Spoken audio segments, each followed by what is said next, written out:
Arrest நடந்தது அப்படின்னா எதற்காக அரெஸ்ட் நடந்தது, இவங்க என்ன மாதிரி நியூஸ் வெளியில இது பண்ணாங்க, இவர் எதுக்கு அடைக்கலம்னு வார்த்தையை நீங்க யூஸ் பண்ணி புரியவில்லை. அல்ல, அடைக்கலம்ங்கிறது நியூஸ்ல போட்டிருந்த ஒரு நியூஸ்ல என்ன, இவர் ஏதாவது கொலை குற்றமா என்ன, இவர் போலீஸ் தேடுறாங்க அப்படின்னு ஓடி ஒளிந்திருக்க வேண்டிய அவசியம் இல்லை. ஏன்னா ஒரு பொலிட்டிக்கல் பார்ட்டி, வளர்ந்து வரக்கூடிய பொலிட்டிக்கல் பார்ட்டி, அதனுடைய செக்ரட்டரி இந்த மாதிரி பயந்து வந்தீங்கன்னு வச்சுங்க, அப்புறம் என்ன இருக்கு? சோ அப்ப நீங்க தவறு ஏதாவது செய்து விட்டீர்களா?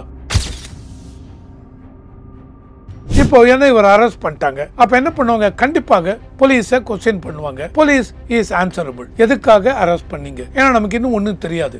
ஒரு போலீஸ் அரெஸ்ட் பண்றாங்கன்னா கண்டிப்பாக போலீஸ்க்கு எதையாவது வச்சிருப்பாங்க. சும்மாவது போய் போலீஸும் அரெஸ்ட் பண்ண மாட்டாங்க. கரூர்ல இவ்வளவு பெரிய துயர சம்பவம் நடந்திருக்கு. அந்த மாதிரி சமயத்துல எல்லாரும் சார் நடந்து முடிஞ்சிருச்சு, இதுல அரசியல் ஆதாயம் தேடக்கூடாது.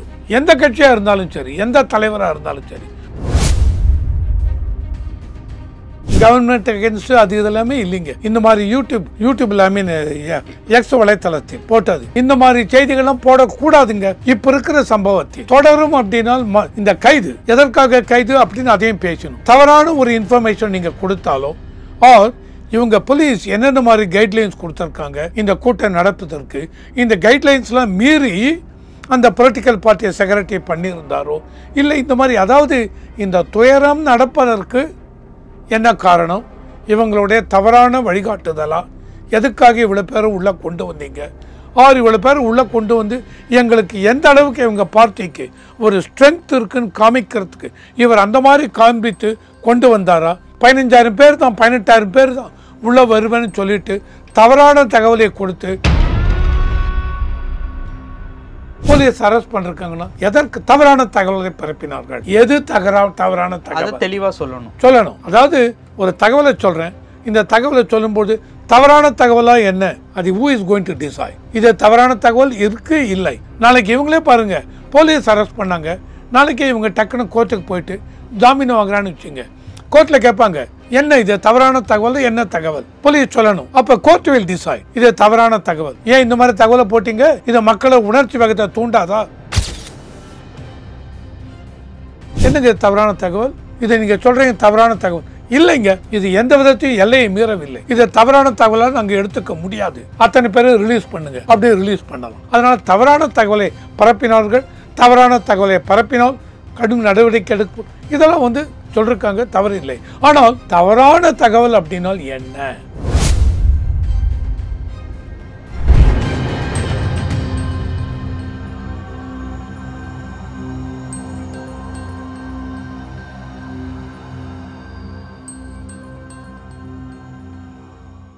ரியல் ஒன் நேயர்களுக்கு வணக்கம். இன்று நம்மளுடைய நேர்காணலுக்கு அரசியல் விமர்சகரான திரு ரவிசங்கர் அவர்கள் இணைஞ்சிருக்காங்க. சார் வணக்கம். வணக்கம். வணக்கம். கிட்டத்தட்ட 2-3 தினங்களாகவே கரூர் சம்பவம் குறித்து உங்களுடைய வீடியோக்களில் நான் நிறைய பார்த்து சில விஷயங்கள் தெரிஞ்சுக்கிறேன். அந்த ட்ராஜடி இன்சிடெண்ட்டுக்கு பிறகு பல நேர்காணல்கள், பல விவாதங்கள், பல செய்திகள் நம்ம நிறையா பார்த்துருக்கோம். கண்டிப்பாக அது குறித்து நிறையா பேசியிருக்கோம். இன்னைக்கு தாவேக்காவினுடைய நிர்வாகிகள், கரூர் மாவட்டத்தை சேர்ந்த மாவட்ட செயலாளர் மதியழகன், அந்த மாவட்ட செயலாளருக்கு அடைக்கலம் கொடுத்த பவுன்குமார் அவர் கைது செய்யப்பட்டிருக்காங்க. இந்த மாதிரி தாவேக்காவினுடைய நிர்வாகிகள் கைது செய்யப்படுவது மட்டுமல்லாமல் இந்த சம்பவம் குறித்து பேசின பிரபல யூடியூபர் ஒருத்தவர் தற்பொழுது காவல்துறையினரால் கைது செய்யப்பட்டிருக்காங்க. பொய் தகவல் பரப்பப்பட்டிருக்கு அப்படின்னு சொல்லி. இந்த கைதுகளை நீங்க எப்படி பாக்குறீங்க சார்? இந்த இடத்துல ரொம்ப துயரமான சம்பவம் தான், எல்லாருக்கும் தெரியும். நிறைய இதுல பேசிட்டோம். கரூரில் ஏற்பட்டது ரொம்ப துயரமான சம்பவம். இதுக்கு பொறுப்பு யார் அப்படிங்கிறது தான் பார்க்கணும். அண்டு எதுக்காக இவங்க போலீஸ் அரெஸ்ட் பண்ணாங்க, இந்த அரெஸ்ட் பண்ணது சரியா தவறா, அதுதான் முக்கியம். பொறுப்புன்னு பார்க்குறச்ச எனக்கு கண்டிப்பாக இப்போ போலீஸ்ன்னு எடுத்துட்டீங்க அப்படின்னா, போலீஸ் வேலுசாமிபுரம் அப்படிங்கிற இடத்துல கொடுத்துருக்கீங்க, இவங்களை இந்த இடத்துல பண்ணலாம் அப்படின்னு. இது என்ன சொல்கிறாங்க, இந்த வேலுசாமிபுரம் கொடுத்த இடம் 20 அடி அகலம், 200 அடி நீளம் அந்த இடம் இருக்குது. அந்த இடத்துல எந்த அளவுக்கு கூட்டம் வர முடியும், அந்த கூட்டத்தையும் தாண்டி உள்ளே வந்திருந்தால் போலீஸ் அதில் கண்ட்ரோல் பண்ணிருக்கணும். எப்படி கண்ட்ரோல் பண்ணுவாங்க, என்ன போலீஸ் இதில் லேப்ஸ் இருக்கா, இது ஒரு முக்கியம். இது முன்னாடியே ஒரு நாக்பூர் அதில் போலீஸ் கமிஷனர் சொல்கிறது, அதாவது குரூப் டென்சிட்டி, ஒரு இடத்துல எவ்வளோ பேர் இருக்கலாம் அப்படிங்கிறத பற்றி குரூப் டென்சிட்டின்னு பற்றி ஒன்று சொல்லியிருக்காரு.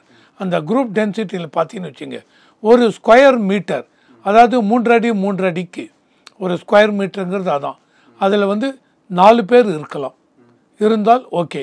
5 பேர் அந்த ஒரு ஸ்கொயர் மீட்டரில் இருந்தால் கொஞ்சம் ரிஸ்க் அதிகம். 6க்கு மேலே இருந்தால் கூட்டம் அதிகமாக வந்து விட்டது, டேஞ்சர் ஜோன் அப்படின்னு சொல்கிறார். அண்ட் அவர் சொல்கிறார், இந்த கரூர் இன்சிடென்ட் வீடியோவில் நாங்கள் பார்த்தோம், அதில் குரூப் டென்சிட்டி 7 இருக்குது. 7 இருந்தால் இங்கே கண்டிப்பாக இந்த இதெல்லாம் நடக்கும். இதை போலீஸ் இதை கண்ட்ரோல் பண்ணிருக்கணும். எப்படி கண்ட்ரோல் பண்ணிருக்கலாம்? இந்த மாதிரி குறுகலான சந்து இங்கெல்லாம் இதுவே கொடுக்காம டைரெக்டாக ஊருக்கு வழியில் எடுத்துன்னு போயிடுங்க. பெரிய 5 ஏக்கர் 10 ஏக்கர் 15 ஏக்கர் ஓப்பன் இதில் இந்த இடத்த காமிச்சு கொடுத்து போலீஸில் பர்மிஷன் அவங்கங்க அரேஞ்ச் பண்ண வேண்டியது, அதையெல்லாம் பார்ட்டியுடைய பொறுப்பு. இப்போ முப்பெரும் விழா ஊருக்கு ஒதுக்குப்புறமா அந்த கோடாங்கிப்பட்டியில தான் நடந்தது. அந்த மாதிரி இதையும் இது இன்னைக்கு நடந்துருத்துங்க. இது ஒரு பாடம் போலீஸ்க்கு மட்டும் இல்லை, அந்தந்த அரசியல் கட்சி தலைவர்கள், பொலிட்டிக்கல் பார்ட்டி இன்னிலேருந்து 6 மாதம் தொடர்ந்து இந்த மாதிரி எலெக்ஷன் மீட்டிங்லாம் நடக்க போகிறது. எந்த ஒரு குறுகலான இடத்துலையும் மீட்டிங் போட அலோவ் பண்ணாதீங்க. மெயின் ரோட்டில் போயிட்டே இருக்கணும். தென் ஒரு பர்டிகுலர் ஏரியா, நாமக்கல் இடத்துல போட போகிறேன், திருச்சியில் போட போகிறேன்னா எங்கேயாவது ஊருக்கு வெளியில் போங்க, பெரிய இடத்த பாருங்க. பெரிய இடத்த பாட்டு எவ்வளோ பேர் வருவாங்க?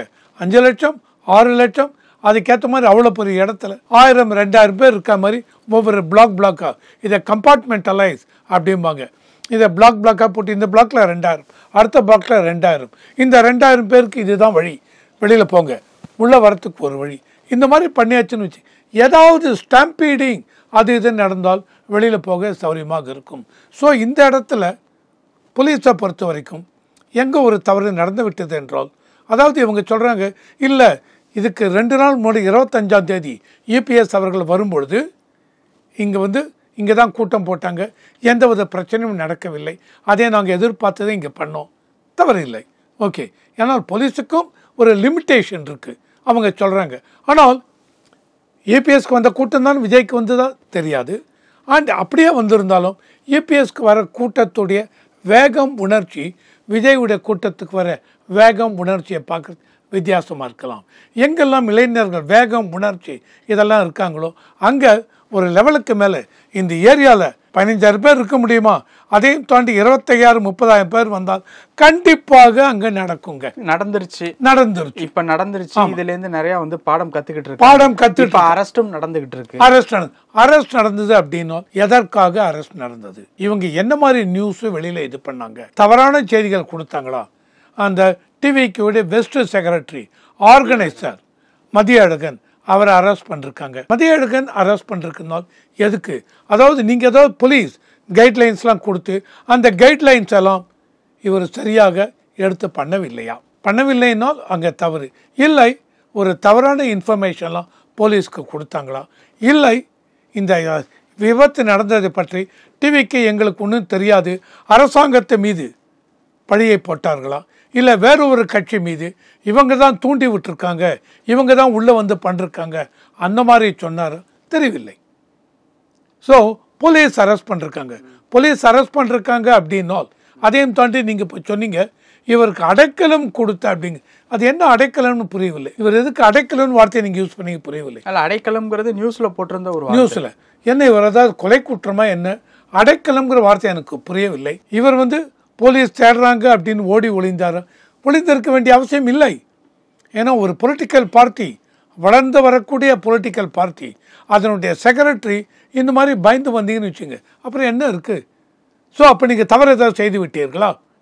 இப்போ என்ன இவர் அரெஸ்ட் பண்ணிட்டாங்க, அப்போ என்ன பண்ணுவாங்க? கண்டிப்பாக போலீஸை கொஸ்டின் பண்ணுவாங்க. Police is answerable. எதுக்காக அரெஸ்ட் பண்ணீங்க? ஏன்னா நமக்கு இன்னும் ஒன்றும் தெரியாது. ஒரு போலீஸ் அரெஸ்ட் பண்ணுறாங்கன்னால் கண்டிப்பாக போலீஸ்க்கு எதையாவது வச்சுருப்பாங்க. சும்மாவது போய் போலீஸும் அரெஸ்ட் பண்ண மாட்டாங்க. பொய் தகவல் பரப்பினதா? பொய் தகவல். அப்போது என்ன பொய் தகவலை பரப்பினீங்க?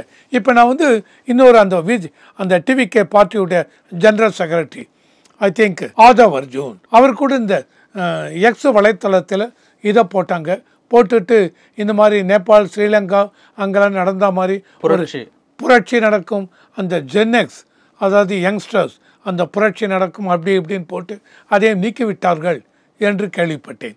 ஸோ அப்போது தவறு. அந்த மாதிரி ஒரு இதை போடக்கூடாதுங்க. போட்டின்னு வச்சுங்க. நாட் லைக் இப்போ ரீசெண்டாக லடாக்கில் இந்த சோனம் வாங்சுக் அவரை அரெஸ்ட் பண்ணி உள்ளே வச்சாங்க. நேஷனல் செக்யூரிட்டி ஹெட்குவார்ட்டர் அரெஸ்ட் பண்ணியாச்சு. எதனால் அந்த அளவுக்கு புரட்சி பேச்சு எழுப்புறாங்க, புரட்சி இது பண்ணுறாங்க, இன்சைட் பண்ணுறாங்க, வயலன்ஸை இன்சைட் பண்ணுறாங்க அகேன்ஸ்ட் நேஷனல் செக்யூரிட்டி. ஸ்ரீலங்காவில் நடந்தது பாருங்கள், பங்களாதேஷ், நேபாள். என்ன மீன் பண்ணுறீங்க? அப்போ இந்தியாவில் இந்த மாதிரி நடக்கணுங்கிறீங்களா? என்ன சொல்ல வரீங்க? நடக்கணும் அப்படின்னு சொன்னீங்கன்னா you are the right person to be arrested. Arrest பண்ணி உங்களை உள்ளே வைக்கணும், யாராக இருந்தாலும் சரி. அதாவது ஒரு ஆப்போசிஷன் பார்ட்டி ஆகட்டும், எந்த ஒரு இவங்களாக இருந்தாலும் பொறுப்பு இருக்க வேண்டும் பேச்சில். கரூரில் இவ்வளோ பெரிய துயர சம்பவம் நடந்திருக்கு. அந்த மாதிரி சமயத்தில் எல்லாரும் சார் நடந்து முடிஞ்சிருது. இதில் அரசியல் ஆதாயம் தேடக்கூடாது. எந்த கட்சியாக இருந்தாலும் சரி, எந்த தலைவராக இருந்தாலும் சரி, அரசியல் இப்போ இந்த ட்வீட் போடுறேன்னு வச்சுங்க, இது ஒரு அரசியல் ஆதாயம். இந்த மாதிரி ட்வீட் போட்டாங்கன்னா ஏன்னா கலப்பி விடக்கூடாது. ஆனால் நீங்கள் ட்வீட்டை டெலீட் பண்ணிட்டாங்க அப்படின்னாங்க. அப்படி ட்வீட் போட்டு இந்த மாதிரி போட்டிருந்தாரு, டெலீட் பண்ணிட்டாருனாங்க. அந்த மாதிரி போட்டு தான் தவறு. அந்த தவறை உணர்ந்து டெலீட் பண்ணிட்டீங்களா? சரி, இருந்தாலும் அதை டெலீட் பண்ணாமல் விட்டு எவ்வளோ பேர் பார்த்தாங்கன்னு தெரியாது. அவங்க ஏதாவது இதுவாச்சுன்னா ஸோ ஒரு ஸ்டேட்டுக்கு அகேன்ஸ்டாக புரட்சியை இது பண்ணுறது, ஒரு நாட்டுக்கு அகேன்ஸ்டாக புரட்சியை இது பண்ணுறது எல்லாமே வன்மையாக கண்டிக்கத்தக்கது. Coming back to the arrest. So இது முன்னாடியே சொல்லிட்டேன், இந்த அரெஸ்ட் எதுக்கு பண்ணாங்க, என்ன பண்ணாங்க, ஃபுல் டீட்டெயில் நமக்கு தெரியணும். போலீஸ் பண்ணும்போது கண்டிப்பாக, ஏன்னா போலீஸ் வில் பி கொஸ்டின்டு பை. இல்லை, இப்போ நேற்று மதியம் அந்த டைமில் சிஎம் ஒரு வீடியோ வெளியிட்டிருந்தார். இது வரைக்கும் நான் கண்டிராத ஒரு துயரம் கரூர், இனிமேல் கண்டிடக்கூடாதுன்னு நினைக்கக்கூடிய ஒரு துயரம் கரூர் அப்படின்னு சொல்லி ஒரு வீடியோ ரிலீஸ் பண்ணியிருந்தார்.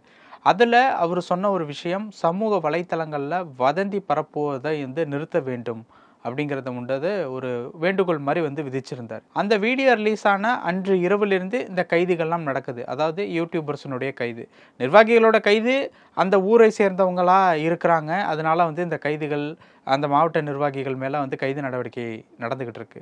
யூடியூபர்ஸ் அந்த செய்தியை பற்றி பேசினவங்க இந்த மாதிரி கைது செய்யப்படுறாங்க அப்படிங்கிறத பொய் தகவல் அப்படின்ட்டு போலீஸார் தரப்புலேருந்து சொன்னாலும், இந்த ஒரு விஷயம் கவர்மெண்ட் ரிலேட்டபுளாக இல்லை கவர்மெண்ட்டுக்கு அகெயின்ஸ்டாக அவங்க கருத்தை தெரிவித்து வீடியோக்கள் போடுறாங்க அப்படிங்கிறது டிஸ்டர்ப் ஆயிருக்கிறதுனால இந்த அரெஸ்டா எப்படி எடுத்துக்கிறது சார்?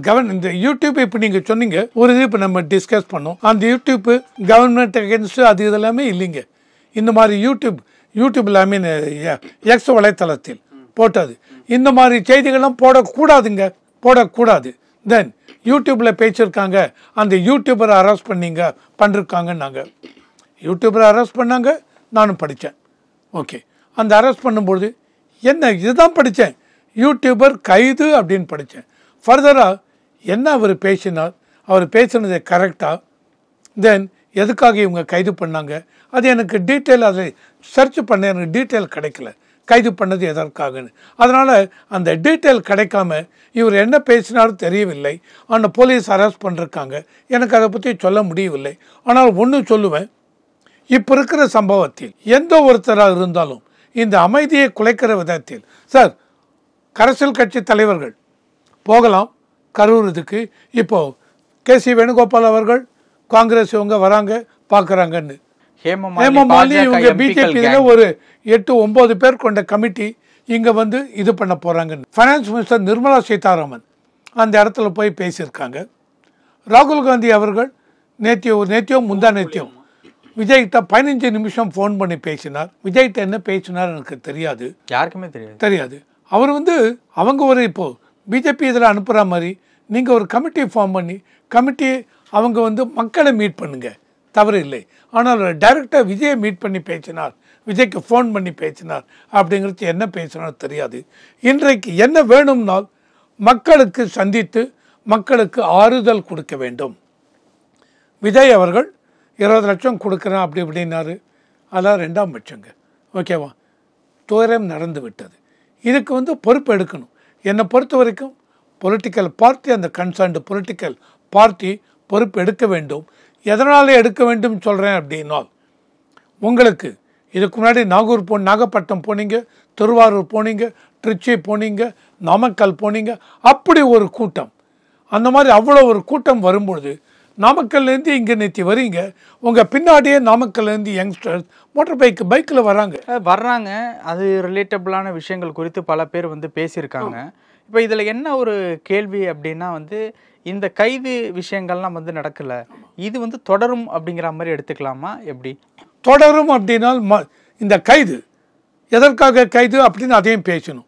தவறான ஒரு இன்ஃபர்மேஷன் நீங்கள் கொடுத்தாலோ ஆர் இவங்க போலீஸ் என்னென்ன மாதிரி கைட்லைன்ஸ் கொடுத்துருக்காங்க இந்த கூட்டம் நடப்பதற்கு, இந்த கைட்லைன்ஸ்லாம் மீறி அந்த பொலிட்டிக்கல் பார்ட்டியை செக்ரட்டரி பண்ணியிருந்தாரோ இல்லை இந்த மாதிரி, அதாவது இந்த துயரம் நடப்பதற்கு என்ன காரணம், இவங்களுடைய தவறான வழிகாட்டுதலா, எதுக்காக இவ்வளோ பேரை உள்ளே கொண்டு வந்தீங்க, ஆர் இவ்வளோ பேர் உள்ளே கொண்டு வந்து எங்களுக்கு எந்த அளவுக்கு இவங்க பார்ட்டிக்கு ஒரு ஸ்ட்ரென்த் இருக்குன்னு காமிக்கிறதுக்கு இவர் அந்த மாதிரி காண்பித்து கொண்டு வந்தாரா? 15,000 பேர் தான் 18,000 பேர் தான் உள்ளே வருவேன்னு சொல்லிட்டு தவறான தகவலை கொடுத்து 30,000 பேர் 35,000 பேர் வருவதற்கு இந்த பொலிட்டிக்கல் பார்ட்டி தூண்டினார்களா? தெரியாது. இதெல்லாம் ஒரு இதெல்லாம் தான் கைட்லைன்ஸ் மீறி வருது. அந்த மாதிரி இருக்கிறச்ச போலீஸ் இவங்களை அரெஸ்ட் பண்ணாங்கன்னா அதோடு முடிஞ்சு போயிடுது. இதையும் தாண்டி தவறான தகவலை பரப்புகிறாங்க. BJP arts and culture secretary, state secretary ஒருத்தர், அவரை அரெஸ்ட் பண்ணிருக்காங்க. 2 தவிர இன்னொரு 2 இவங்களை அரெஸ்ட் பண்ணிருக்காங்க. நிர்வாகிகள் ஆமாம், நிர்வாகிகள் 2 பேரை அரெஸ்ட் பண்ணிருக்காங்க. போலீஸ் அரெஸ்ட் பண்ணிருக்காங்கன்னா எதற்கு தவறான தகவலை பரப்பினார்கள், எது தவறான தகவல் தெளிவாக சொல்லணும். அதாவது ஒரு தகவலை சொல்கிறேன், இந்த தகவலை சொல்லும்போது தவறான தகவலாக என்ன, அது who is going to decide? இது தவறான தகவல் இருக்கு இல்லை. நாளைக்கு இவங்களே பாருங்கள், போலீஸ் அரெஸ்ட் பண்ணாங்க, நாளைக்கு இவங்க டக்குன்னு கோர்ட்டுக்கு போயிட்டு ஜாமீன் வாங்குறான்னு வச்சுங்க, கோர்ட்டில் கேட்பாங்க என்ன இது தவறான தகவல், என்ன தகவல், போலீஸ் சொல்லணும். அப்போ கோர்ட் வில் டிசைட் இது தவறான தகவல். ஏன் இந்த மாதிரி தகவலை போட்டிங்க, இதை மக்களை உணர்ச்சி வேகத்தை தூண்டாதா? ஆல்ரெடி மக்கள் இவ்வளோ கஷ்டப்படுறாங்க, அப்போ எப்படி இதை போடுவீங்க? தவறான தகவல், இவரை அரெஸ்ட் பண்ணலாம், ஓகே ஜுடிஷியல் கஸ்டடி எடுத்துன்னு போங்க. Or other side of the coin, police என்னங்க தவறான தகவல், இதை நீங்கள் சொல்கிறீங்க தவறான தகவல் இல்லைங்க, இது எந்த விதத்தையும் எல்லையை மீறவில்லை, இதை தவறான தகவலாக நாங்கள் எடுத்துக்க முடியாது, அத்தனை பேரை ரிலீஸ் பண்ணுங்க, அப்படியே ரிலீஸ் பண்ணலாம், நடக்கும். இது அங்கே போனதுக்கப்புறம் தான் தெரியும். ஒரு ஜட்ஜை மேஜிஸ்ட்ரேட்டுக்கு முன்னாடி கொண்டு போய் அவங்கள நிறுத்தி வச்சு அவங்க என்ன முடிவு பண்ணுவாங்க. அதனால் தவறான தகவலை பரப்பினார்கள், தவறான தகவலை பரப்பினால் கடும் நடவடிக்கை எடுக்கப்படும், இதெல்லாம் வந்து சொல்லியிருக்காங்க, தவறு இல்லை. ஆனால் தவறான தகவல் அப்படின்னால் என்ன, அதுக்கு என்ன வரைமுறை, அது தெரியும். பல விஷயங்கள் பேசணும். நேரத்துக்கு ரொம்ப நன்றி சார். நன்றி.